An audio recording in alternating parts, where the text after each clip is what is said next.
story of how God was seeking a bride for his son. Each book is different from every other book. I'm trying to give you the keys for you to unlock it for yourself.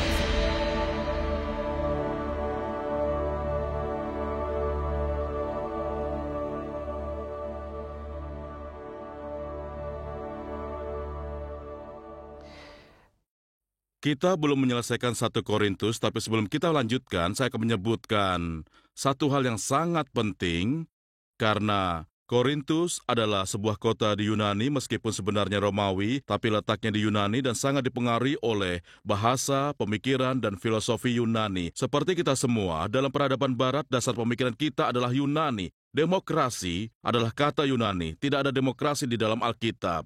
Tapi kita menyukai demokrasi, itu berasal dari Yunani. Dan olahraga berasal dari Yunani. Tidak ada keterangan tentang olahraga di dalam Alkitab, kecuali 1 atau 2 ilustrasi dari Paulus. Tidak ada yang memberitahu Anda tentang olahraga. Tapi olahraga adalah agama manusia di negara ini.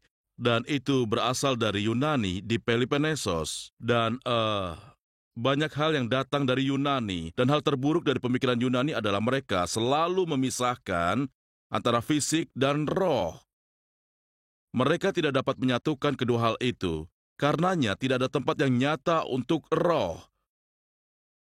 Tubuh dan jiwa adalah 2 hal berbeda. Saya khawatir pemikiran Kristen telah mengambil gagasan Yunani bahwa tugas kita menyelamatkan jiwa. Ya, orang Ibrani tidak pernah berpikir seperti itu. Mereka memandang seseorang sebagai satu keseluruhan. Tubuh dan jiwa satu kesatuan. Bagi mereka, jiwa tubuh yang bernafas, itulah asal dari SOS, Save Our Soul, artinya selamatkan jiwa kami. Dan itu adalah pemikiran Ibrani. Jadi, masalah sesungguhnya di balik banyak masalah di Korintus adalah pemikiran mereka bahwa tubuh tidak terhubung dengan jiwa. Mereka mempercayai spiritualitas super yang hanya berpikir hal yang berhubungan dengan jiwa dan yang terjadi di dalamnya. Sementara tubuh mayoritasnya bagian dari diri saya. Tidak seperti jiwa. Tuhan menciptakan keduanya dan itulah sebabnya orang Yunani percaya bahwa saat mati, tubuh Anda hancur dan jiwa Anda dibebaskan. Mereka berbicara tentang jiwa yang abadi di dalam, tubuh yang fana. Sementara orang Ibrani berpikir yang sebaliknya, bahwa jiwa kita fana dan memerlukan tubuh yang abadi. Jadi saat kefanaan ini mengenakan keabadian, maka kematian ditelan oleh kemenangan. Tubuh sangat penting. Umat Kristen tidak mempercayai keabadian jiwa, itu pemikiran Yunani. Kita mempercayai kebangkitan tubuh, itu Ibrani. Dan sikap mereka terhadap tubuhlah yang tidak dapat mereka perbaiki. Di balik banyak pertanyaan ini, tubuh dan jiwa masih terpisah. Jadi orang Yunani melakukan 1 dari 3 hal dengan tubuh mereka, entah mereka memajakannya dan berkata apapun yang Anda lakukan dengan tubuh itu tidak mempengaruhi jiwa Anda. Atau mereka mengabaikannya dan berusaha untuk hidup bebas dari keinginan-keinginan fisik, semacam asketisme. Atau mereka mengidolakan tubuh mereka dan membuat patung-patung bertubuh sempurna. Dan itu telah masuk ke dalam kebudayaan barat kita. Jika Anda lihat patung-patung Yunani, olahraga mereka dilakukan dalam keadaan telanjang. Karena mereka mengidolakan tubuh. Dan semua ini adalah sikap yang salah tentang tubuh. Paulus harus berkata kepada orang-orang Korintus, tidak tahukah kamu bahwa tubuh kita adalah bait Allah? Apa yang kamu lakukan dengan tubuhmu akan mempengaruhi jiwamu, dan mabuk-mabukan di meja perjamuan akan mempengaruhi kehidupan rohanimu. Mengunjungi pelacur akan mempengaruhimu. Kamu menyatukan Kristus dengan pelacur itu, karena tubuhmu sekarang adalah bagian dari Kristus. Anda lihat sikap mereka terhadap tubuh. Itu tidak benar, dan itu sebabnya mereka kesulitan mempercayai kebangkitan. Karena kebangkitan berhubungan dengan tubuh. Dan sampai saat ini, orang-orang masih kesulitan dengan hal-hal yang berkenaan dengan tubuh. Padahal tubuh kita adalah bagian dari yang Tuhan telah ciptakan. Dalam buku doa Yahudi, ada satu doa yang indah yang dipakai saat Anda memasuki ke toilet. Dan doa itu hanya bersyukur kepada Tuhan karena tubuh Anda berfungsi dengan baik dan kelegaan yang kita dapatkan, saya jauh lebih baik. Haleluya! Bagi kita itu sangat tidak rohani. Saya pernah memasuki beberapa kamar kecil milik orang Kristen yang dindingnya telah ditulisi oleh renungan, dan ada setumpuk buku renungan di sampingnya. Anda tahu, apa saja untuk mengalihkan pikiran saya dari apa yang sedang saya lakukan ke hal-hal yang rohani. Tetapi bagi orang Ibrani, mereka memuji Tuhan untuk tubuhnya. Saat Anda sudah tua dan sering mengompol, Anda akan berharap sering memuji Tuhan untuk tubuh Anda saat masih berfungsi baik. Paham? Itulah pemikiran Ibrani. Anda dapat memahami tubuh dengan benar, tubuh Roh Kudus. Dan gereja adalah tubuh Kristus. Semuanya tentang tubuh, paham? Dan tubuh yang kita lihat sekarang, panjang rambut Anda adalah bagian dari kerohanian Anda. Paham? Ini bukan sesuatu yang tidak berhubungan dengan jiwa Anda. Anda menyembah Tuhan dengan tubuh Anda. Jadi kita terus mendapatkan sikap Yunani yang salah ini terhadap tubuh, sikap yang menimbulkan masalah. Dan tentu saja karunia-karunia roh. Karena banyak sekali penginjil yang mempunyai pemikiran Yunani. Mereka tidak dapat memahami karunia-karunia rohani yang mempengaruhi tubuh. Dan merasa bahwa penyembahan seharusnya di dalam diri. Menyembah Tuhan dengan tubuh Anda tidak dapat diterima. Mengangkat tangan Anda. Aneh. Anda harus menyembah dengan jiwa Anda. Lihat bagaimana itu terjadi. Bahasa lidah sesuatu yang terjadi kepada tubuh Anda. Itu sesuatu yang keluar, tapi kita sudah terpengaruh pemikiran Yunani sehingga segalanya harus dilakukan ke dalam batin dan roh. Melakukan sesuatu dengan tubuh Anda untuk menyembah tidaklah rohani. Itu untuk orang Ibrani. Orang Ibrani mengangkat tangan mereka kepada Tuhan. Mereka menari di hadapan Tuhan. Tubuh sesuatu yang harus ditawarkan kepada Tuhan. Tapi kami lebih suka berdiri. Anda tahu? Satu-satunya bagian tubuh yang boleh digunakan adalah mulut. Menakjubkan, bukan? Tapi tubuh Anda, persembahkan tubuh Anda sebagai persembahan yang hidup. Itulah penekanan utama dalam Korintus. Karunia-karunia roh adalah karunia-karunia tubuh. Mujizat penyembuhan adalah karunia tubuh. Itu tidak terlalu rohani, bukan? Karena itu berhubungan dengan tubuh orang. Bahasa lidah, sesuatu yang terjadi ke tubuh Anda, sifatnya keluar. Baik, saya membahasnya karena Anda lihat dari awal masalah, dasar mereka adalah mereka tidak benar-benar tahu apa yang mereka lakukan dengan tubuh mereka. Mereka melakukan kesalahan-kesalahan dalam banyak hal, jadi hidup selibat dianggap kekudusan yang lebih tinggi daripada pernikahan. Dan saya khawatir Santo Agustinus memperkuat hal itu. Dan sejak Agustinus ada kecurigaan tersembunyi yang entah bagaimana seks itu tidak kudus. Hal itu sangat tidak Ibrani, karena setiap rabi harus menikah.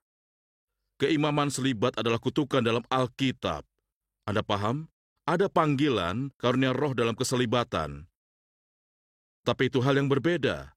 Itu bukan cara yang lebih kudus daripada perbuatan kasih yang bersifat fisik.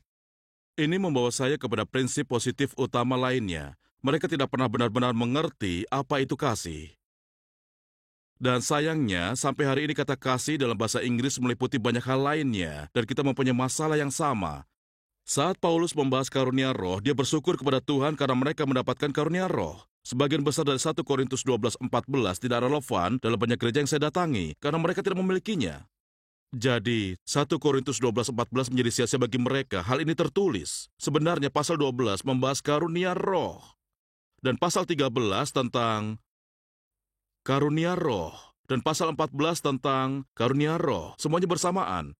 Pasal 12 adalah tentang karunia roh itu sendiri, pasal 13 tentang karunia roh tanpa kasih, pasal 14 adalah cara terbaik karunia roh yang disertai kasih. Tapi semuanya tentang karunia roh. Ada bahasa roh di pasal 13 meskipun orang-orang cenderung mengabaikan bagian itu. Semuanya ada di sana. Tapi katanya hal yang paling utama yang tidak kamu punya adalah kasih. Mari kita lihat beberapa kata Yunani untuk kasih. Mereka jauh lebih berhati-hati dalam perbenaran kata mereka daripada kita yang memakai kata cinta untuk semuanya. Hampir semuanya. Tapi mereka punya kata-kata yang berbeda. Dan ada 3 aspek cinta yang perlu kita pahami dari mereka. Ada cinta yang merupakan ketertarikan seksual. Birahi, tertarik secara fisik. Namun mereka bahkan mempunyai 2 kata untuk itu, yang satu baik dan yang lain buruk. Kata yang baik untuk ketertarikan seksual adalah eros.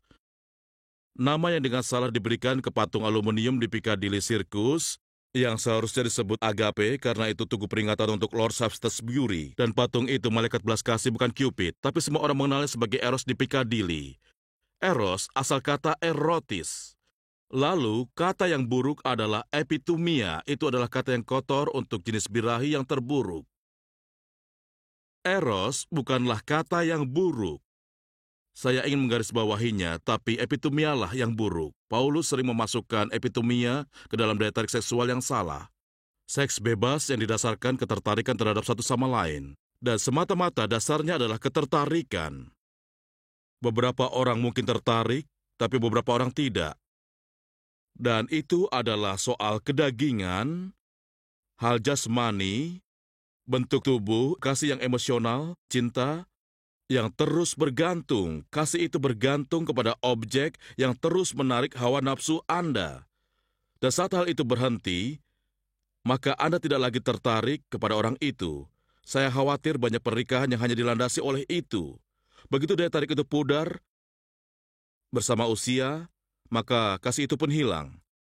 Pada dasarnya, itu adalah cinta seksual lain. Beberapa orang menarik Anda secara seksual. Lalu kata lain, Philadelphia, dari kata Philo dan Adelphia, saudara yang artinya menyukai seseorang. Itu kata untuk kasih sayang, bukan daya tarik. Pada dasarnya itu adalah kata untuk kesamaan pikiran. Anda mempunyai teman yang cocok dengan Anda karena mempunyai selera dan pandangan yang sama. Itu adalah kasih sayang, kasih persaudaraan. Dan itu dapat terjadi antara dua laki-laki atau dua wanita. Dan saat eros terjadi, itu antara laki-laki dan wanita. Tetapi epitomia dapat terjadi antara dua laki-laki atau dua wanita homoseksual. Tapi ini adalah kasih sayang. Ini dua pikiran yang saling menyukai, yang bersimpati dan berempati terhadap satu sama lain. Oleh karena itu, ini adalah masalah intelektual. Maksud saya bukan akademis tetapi pemikiran dan saling mengandalkan. Anda mengandalkan satu sama lain pada pikiran, selera, dan minat satu sama lain. Lalu ada kata yang sangat jarang digunakan oleh orang Yunani, karena mereka sangat jarang melihatnya, yaitu kasih agape, kasih yang memperhatikan. Ini adalah kasih yang memberikan perhatian ke orang lain. Ini bukan kasih yang tertarik oleh mereka, atau kasih sayang karena saling bergantung. Ini adalah kasih yang hanya memberikan perhatian, yang memperhatikan seseorang. Oleh karena itu, kasih ini harus melalui kehendak. Anda memutuskan memberikan agape ke seseorang. Seseorang yang Anda lihat tidak dipedulikan siapapun, Anda memutuskan untuk memberikan perhatian ke mereka. Itu dapat terjadi dalam pertemuan seperti ini. Anda paham? Beberapa orang secara alami dapat mendekati satu sama lain. Akan ada Philadelphia di sini. Jika ada agape, maka seseorang akan menyadari bahwa ada orang yang sendirian dan tidak ada yang berbicara ke mereka. Lalu mereka memutuskan tidak secara khusus tertarik kepada orang itu. Tapi mereka melihat tidak seorang pun yang berbicara ke orang itu. Itulah agape. Itulah kasih yang memperhatikan. Itu kasih karena kehendak. Anda memutuskan untuk melakukannya. Dan karenanya, ini dapat diperintahkan. Kasihilah. Anda tidak dapat memerintahkan jenis kasih seperti itu. Anda tidak dapat mengatakan kepada dua orang, kalian harus saling menyukai. Paham? Anda tidak dapat mengatakan kepada dua orang, kalian harus saling jatuh cinta. Tapi Anda dapat menyuruh mereka melakukan agape ke satu sama lain. Oleh karenanya, itu kasih yang berasal dari kehendak. Yang dapat diperintahkan, Anda dapat memerintahkan diri Anda untuk melakukannya. Dan kasih itu tidak bergantung kepada orang yang Anda kasihi. Orang yang Anda kasihi tidak perlu menarik, penuh kasih sayang, atau bahkan bersyukur. Anda tetap menyembuhkan orang kusta entah dia bersyukur atau tidak. Karena Anda agape terhadapnya. Orang Yunani jarang menggunakan kata ini karena kita jarang menemukannya pada orang-orang. Anda menemukan banyak kasih di dunia, cukup banyak kasih yang seperti itu. Tapi yang ini sangat sedikit. Sangat sedikit. Namun ya, inilah kasih Tuhan. Tuhan tidak mengasihi kita karena kita menarik. Bukan karena kita patut disayangi. Dia mengasihi kita karena Dia mengasihi, kata Alkitab. Mengapa Dia mengasihi orang-orang Yahudi? Anda menemukannya di Perjanjian Lama, bukan karena mereka bangsa besar, tapi karena Tuhan adalah kasih. Dan Dia memilih untuk mempedulikan mereka. Sekelompok budak yang tidak dipedulikan siapapun. Tuhan berkata, aku akan memelihara mereka. Kata memelihara jauh lebih mendekati agape daripada kata cinta. Dan inilah yang kurang mereka miliki. Ini adalah kasih yang berkorban, itu kasih seksual, ini kasih sosial. Ini kasih yang berkorban yang bersedia membayar berapapun harganya untuk memelihara seseorang. Kasih yang luar biasa. Dan inilah kasih yang Tuhan miliki untuk kita, meskipun saat kita masih berdosa. Tuhan mengagapi kita. Paham? Dan hal itu memperkenalkan dimensi kasih yang baru. Saat hal itu kurang di dalam sebuah jemaat, maka tidak dapat dihindarkan lagi. Jemaat itu akan terpecah saat karunia roh muncul. Alasannya sangat banyak. Gereja terpecah karena hal-hal yang karismatik adalah karena tidak adanya agape. Bukan karena roh yang memecahkan, tapi karena tidak ada agape. Karena agape adalah kasih yang berkorban. Agape tidak memegahkan diri. Agape tidak sombong. Dia tidak melakukan yang tidak sopan. Dia tidak mencari keuntungan diri sendiri. Agape tidak menyombongkan diri. Agape tidak berkata, hanya saya yang mempunyai karunia. Agape mengharapkan segala sesuatu, sabar menanggung segala sesuatu. Jika Anda mempunyai agape, Anda dapat menangani karunia roh. Tetapi jika tidak punya, maka itu sangat berbahaya. Mengerti? Dan kedewasaan artinya bertumbuh dalam kasih. Sekarang tinggallah di dalam iman, pengharapan, dan agape. Bukan iman, pengharapan, dan eros, bukan iman, pengharapan, dan Philadelphia. Ada banyak persaudaraan yang hangat di gereja tempat. Banyak kasih sayang karena ada banyak orang yang berpikiran sama. Ada banyak klub-klub religius yang berisi orang-orang yang mempunyai selera musik dan penyembah yang sama. Itu bukan agape. Agape adalah saat ada banyak perbedaan, tapi Anda tetap peduli kepada yang lain dan dapat menanggungnya. Baiklah, itulah sedikit eksposisi 1 Korintus 13. Sekarang saya harus kembali ke seluruhan 1 Korintus untuk menutupnya. Sekarang dasar isi roti lapis ini, semua masalah-masalah ini, dan prinsip tentang tubuh, prinsip kasih, prinsip-prinsip ini harus digali dan diterapkan ke dalam masalah-masalah kita. Tapi pada awal dan akhir surat, Paulus harus berurusan dengan dua hal yang sangat mendasar. Yang pertama, mereka melupakan salib. Karena kata salib merupakan hinaan bagi orang-orang Yunani. Mengapa? Mengapa sesosok tubuh yang dipaku ke kayu salib harus membawa keselamatan roh? Hal yang berhubungan tubuh lagi. Salib terlalu jasmani bagi orang-orang Yunani. Itu adalah tentang jalan keselamatan di mana tubuh dipaku ke sebatang kayu. Dan mereka tidak mampu menerimanya, maka melupakannya. Masalahnya saat Anda melarikan diri dari salib dan melupakan salib, Anda akan mulai membagi masalah lain. Paulus berkata, apakah Paulus disalibkan karena kamu? Apa Apolos disalibkan karena kamu? Petrus disalibkan karena kamu? Kalau begitu, mengapa kamu berbaris di belakang pemimpin manusia? Mereka tidak mati untukmu. Dan itulah sebabnya kita makan roti dan minum anggur secara teratur, agar tidak pergi dari salib dan tetap mengingat salib. Yesuslah yang mati bagi kita, bukan pendeta Anda. Kita tidak mengikuti manusia. Dan Anda mungkin tahu, dalam perpecahan di Korintus, ada orang-orang yang berkata, kami dari golongan Paulus, kami dari golongan Petrus, kami dari golongan Lutheran, kami Wesleyan, kami adalah... Saya tidak akan menyebutkan nama-nama baru, tetapi masih banyak. Dan di antaranya ada satu kelompok kecil yang berkata, kami golongan Kristus. Dan Paulus berkata, itu sama buruknya.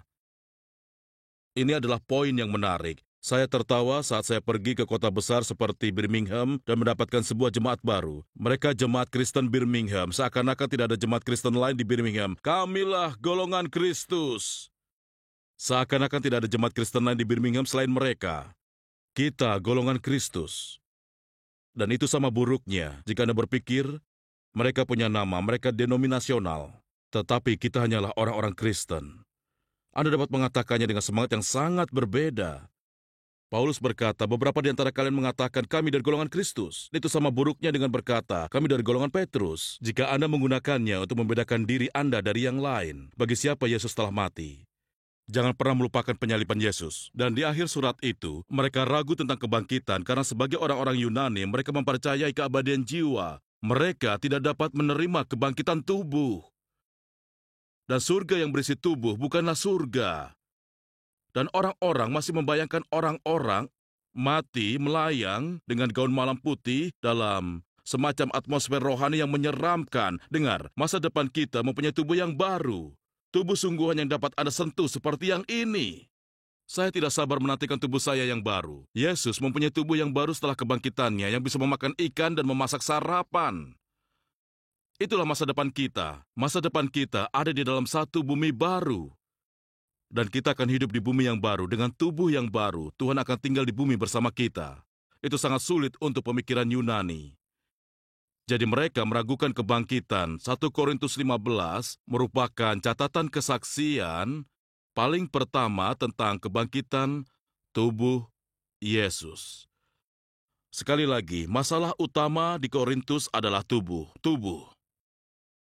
Baik, kita harus meninggalkan 1 Korintus dan bergegas ke 2 Korintus. Karena saya di sini tidak untuk membahas seluruh Alkitab, kita tidak dapat melakukannya dengan waktu yang tersedia. Saya di sini untuk memberi semacam ulasan, merasakan Alkitab supaya Anda masuk ke dalamnya dan mulai dapat memahaminya. Sekarang mari kita lihat 2 Korintus. Ini surat Paulus yang paling tidak sistematis dan yang paling pribadi. Hampir seluruhnya berisi autobiografi. Paulus berbicara tentang dirinya dari awal sampai akhir. Jika surat pertama ditujukan untuk anggota jemaat, maka yang ini untuk para pemimpin jemaat dan pelayan. Setiap pemimpin di dalam gereja harus sering membaca 2 Korintus. Jika 1 Korintus adalah apa pendapat Paulus tentang jemaat Korintus, ini pendapat mereka tentang dia. Dan pada saat hubungan antara Paulus dan orang-orang Korintus buruk, hubungan mereka melalui 2 tahap. Tahap pertama, ini setelah dia pergi. Ini sebuah ujian. Apa yang terjadi setelah seorang pemimpin pergi? Saya dapat surat yang indah setelah kami meninggalkan Selwyn St. Peter di Buckinghamshire. Seorang wanita yang baik menulis, pendeta yang baik, beberapa hal menjadi lebih baik setelah Anda pergi.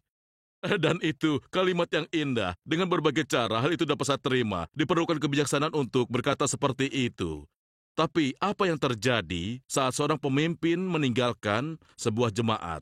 Itu ujian terbesar ministrinya, bukan yang terjadi saat dia masih di sana. Tapi apa yang terjadi setelah dia pergi? Setelah Paulus pergi, ada 2 hal terjadi. Pada tahap pertama, mereka punya pemimpin lain yang juga bagus. Apolos datang, Petrus datang, jadi ada pemimpin bagus lainnya. Masalah terjadi saat orang-orang mulai membandingkan pemimpin satu dengan pemimpin lainnya. Dan berkata, menurutmu siapa khotbahnya paling bagus? Saya lebih suka pendeta sebelumnya. Saya lebih suka pendeta yang sekarang. Saya lebih suka pendeta yang ini. Anda mengerti kan? Anda dapat yang tidak Anda sukai. Jangan pernah membandingkan pemimpin. Karena itu sangat fatal. Tidak seorang pun dari mereka yang disalibkan karena Anda. Tapi di tahap kedua, ada beberapa pemimpin yang buruk. Para pemimpin datang ke Korintus. Mereka menyatakan diri sebagai rasul-rasul istimewa. Menarik bagaimana mereka memakai gelar ini. Mereka berkata, kalian sangat membutuhkan kami. Kalian sangat membutuhkan rasul. Jadi kami datang untuk menjadi rasul kalian. Hal yang sama terjadi hari ini. Pemimpin ini datang serta mengkritik pendahulu mereka untuk membangun diri mereka.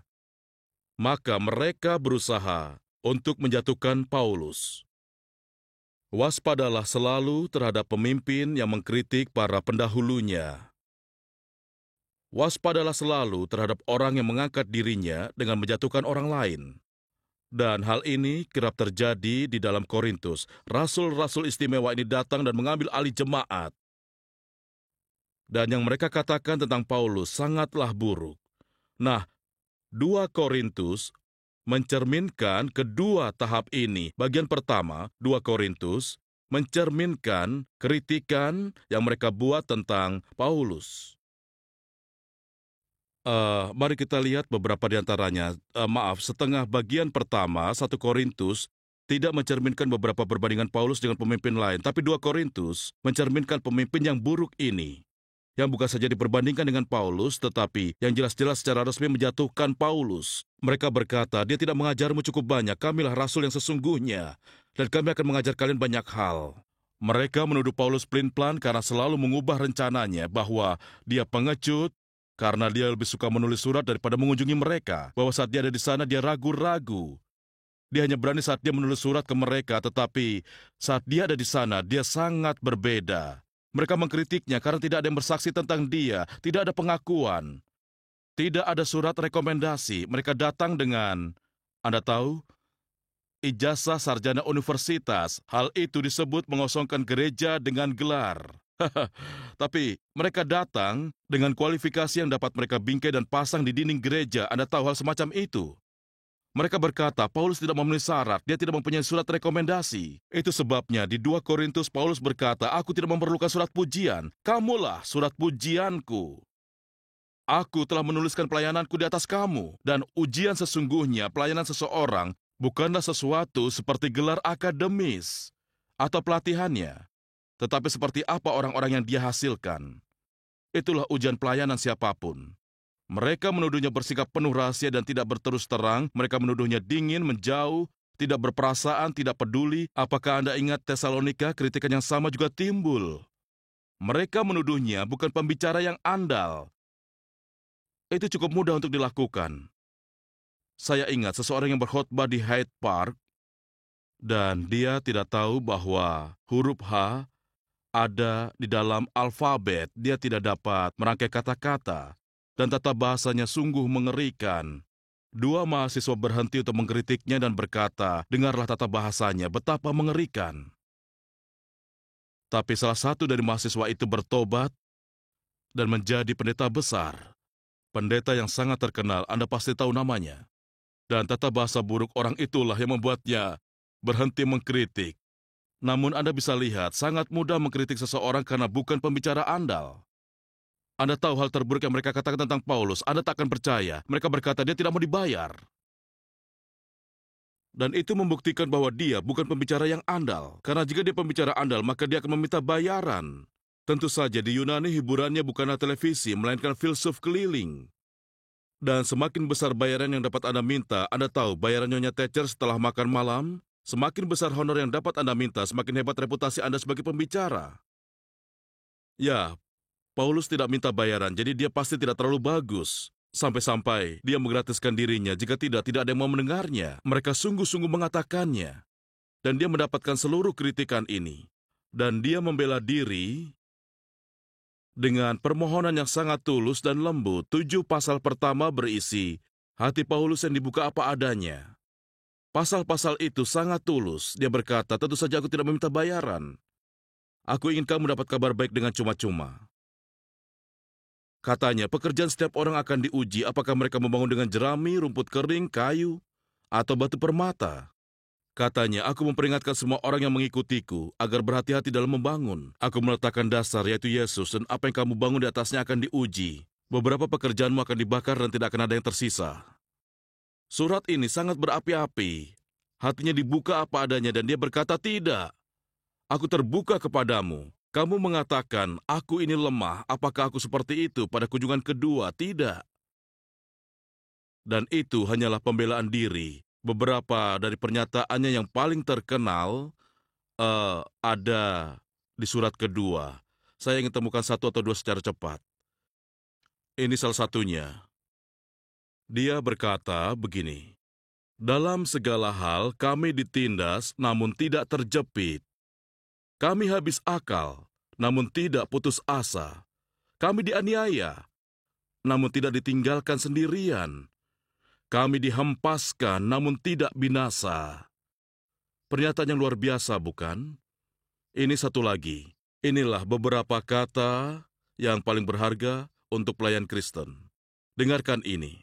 Dalam hal apapun, kami tidak memberi sebab orang tersandung, supaya pelayanan-pelayanan kami jangan sampai dicela. Sebaliknya, dalam segala hal, kami menunjukkan bahwa kami adalah pelayan Allah, yaitu dalam menahan dengan penuh kesabaran dalam penderitaan, kesesakan, dan kesukaran, dalam menanggung dera, dalam penjara dan kerusuhan, dalam berjerih payah, dalam berjaga-jaga, berpuasa, kemurnian hati, pengetahuan, kesabaran, kemurahan hati, dalam Roh Kudus dan kasih yang tidak munafik, dalam pemberitaan kebenaran dan kekuasaan Allah, dengan menggunakan senjata keadilan untuk menyerang ataupun membela, ketika dihormati dan ketika dihina, ketika diumpat atau dipuji, ketika dianggap sebagai penipu, namun dipercayai, sebagai orang yang tidak dikenal, namun terkenal, sebagai orang yang nyaris mati, dan sungguh kami hidup, sebagai orang yang dihajar, namun tidak mati, sebagai orang berduka cita, namun senantiasa bersuka cita, sebagai orang miskin tapi memperkaya banyak orang, sebagai orang yang tidak bermilik, sekalipun kami memiliki segala sesuatu. Sebagai orang yang tidak memiliki, tapi kami memiliki sesuatu. Ini adalah pernyataan-pernyataan yang luar biasa. Anda tidak dapat membacanya tanpa tersentuh. Dia membela dirinya. Dia tidak mau ada kebohongan yang tersebar tentang pelayanannya. Baik, itu pasal 1-7. Tapi jika dibandingkan dengan pasal 1-7, pasal 10-13 sungguh sangat berbeda. Bukannya membela diri, sekarang dia menyerang orang lain. Dan tuduhannya memang sangat berat. Dia memakai ironi dan sarkasme karena sekarang dia berhadapan dengan rasul-rasul palsu yang datang dan menguasai sehingga merusak jemaat itu. Dan dia sama sekali tidak lembut. Kata-kata yang saya bacakan tadi sangat lembut. Tetapi sekarang dia sangat keras. Dan saya rasa lebih baik saya membacakan sebagian karena dengan demikian Anda dapat menangkap fokus yang berbeda. Dan mari kita baca. Alangkah baiknya jika kamu sabar terhadap kebodohanku yang kecil itu. Kamu sabar terhadapku, sebab aku cemburu kepada kamu dengan cemburu ilahi, karena aku telah mempertunangkan kamu kepada satu laki-laki untuk membawa kamu sebagai perawan suci kepada Kristus. Tetapi aku takut kalau pikiran kamu disesatkan dari kesetiaan kamu yang sejati kepada Kristus, sama seperti Hawa diperdayakan oleh ular itu dengan kelicikannya, sebab kamu sabar saja jika ada seorang datang memberitahukan Yesus yang lain daripada yang telah kami beritakan, atau memberitakan kepada kamu roh yang lain daripada yang telah kamu terima, atau Injil lain daripada yang telah kamu terima. Tapi menurut pendapatku, sedikit pun aku tidak kurang daripada rasul-rasul yang tidak ada taranya itu. Jika aku kurang paham dalam hal berkata-kata, tidaklah demikian dalam pengetahuan, sebab kami telah menyatakannya kepada kamu pada segala waktu dan di dalam segala hal. Apakah aku berbuat salah jika aku merendahkan diri untuk meninggikan kamu karena aku memberitakan Injil Allah padamu dengan cuma-cuma? Jemaat lain yang telah kurampok dengan menerima tunjangan dari mereka supaya aku dapat melayani kamu. Dan ketika aku dalam kekurangan di tengah kamu, aku tidak menyusahkan seorang pun, sebab apa yang kurang daripadaku dicukupkan oleh saudara-saudara yang datang dari Makedonia. Dalam segala hal aku telah menjaga diriku, supaya jangan menjadi beban bagi kamu. Dan aku tetap akan berbuat demikian. Demi kebenaran Kristus di dalam diriku, aku tegaskan bahwa kemegahanku itu tidak akan dirintang oleh siapapun di daerah-daerah Akaya. Mengapa tidak? Apa karena aku tidak mengasihi kamu? Allah mengetahuinya. Tapi apa yang kulakukan akan tetap kulakukan untuk mencegah mereka yang mencari kesempatan, guna menyatakan bahwa mereka sama dengan kami dalam hal yang dapat dimegahkan, sebab orang-orang itu rasul palsu, pekerja curang yang menyamar sebagai rasul Kristus. Tidak usah heran, sebab iblis pun menyamar sebagai malaikat terang. Jadi bukan hal ganjil jika pelayan-pelayannya menyamar sebagai pelayan-pelayan kebenaran. Kesudahan mereka akan setimpal dengan perbuatan mereka. Hendaklah jangan ada orang yang menganggap aku bodoh. Dan jika kamu juga menganggap demikian, terimalah aku sebagai orang bodoh, supaya aku pun boleh bermegah sedikit. Apa yang kukatakan bukan sebagai orang yang berkata menurut firman Tuhan, melainkan sebagai seorang bodoh yang berkeyakinan bahwa ia boleh bermegah karena banyak orang yang bermegah secara duniawi. Aku mau bermegah juga. Sebab kamu sabar terhadap orang bodoh karena kamu begitu bijaksana. Karena kamu sabar jika orang memperhambakan kamu, jika orang menghisap kamu, jika orang menguasai kamu. Dengan sangat malu aku harus mengakui bahwa dalam hal semacam itu kami terlalu lemah. Tapi jika orang-orang lain berani memegahkan sesuatu, maka aku pun berkata dalam kebodohan berani juga. Apakah mereka orang Ibrani? Aku juga orang Ibrani.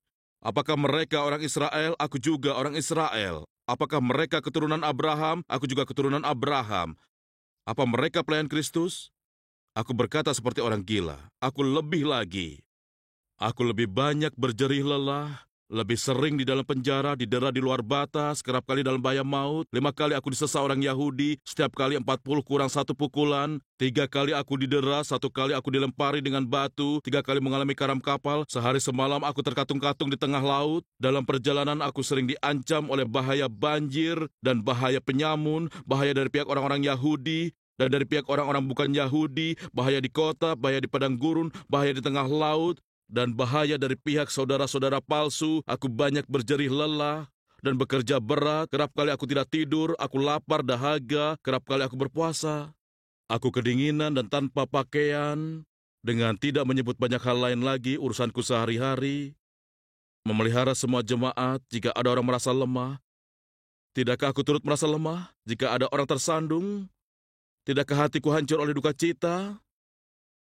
Oh, jika aku harus bermegah, maka aku akan bermegah atas kelemahanku. Allah, yaitu Bapa dari Yesus Tuhan kita, terpuji selama-lamanya tahu bahwa aku tidak berdusta. Anda harus membacakannya keras-keras, semangatnya. Paulus berkata, rasul-rasul palsu ini, aku mendakwa mereka. Aku membela diriku sendiri, dia melakukannya demi jemaat ini. Semuanya demi Injil. 2 Korintus juga seperti roti lapis. Di tengah-tengah dia berkata tentang kolekte. Sesuatu yang cenderung dibicarakan orang, tapi Paulus sungguh-sungguh mempunyai hati untuk mengatasi kelaparan. Saya rasa dia berpikir seperti ini. Jika saya dapat mengalihkan perhatian orang-orang Korintus ini dari diri mereka dan agar mereka mulai mempedulikan orang lain, maka itu akan membantu. Jadi dia menyelipkan permohonan untuk dana kelaparan di tengah-tengah. Pasal 89 berisi beberapa ajaran yang luar biasa tentang pemberian Kristen.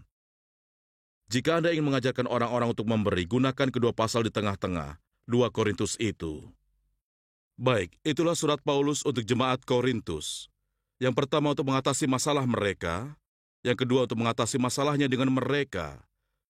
Jika dibanding-bandingkan dengan pemimpin-pemimpin bagus lainnya, lalu bahkan dengan pemimpin-pemimpin buruk yang datang dan mengambil alih tempat itu, yang meninggikan dirinya dengan menjatuhkan Paulus. Paulus tidak dapat menerimanya, dan saya garis bawahi bahwa dia tidak mengatakan semua ini tentang dirinya untuk membela reputasinya sendiri, tetapi hanya untuk membela Injil.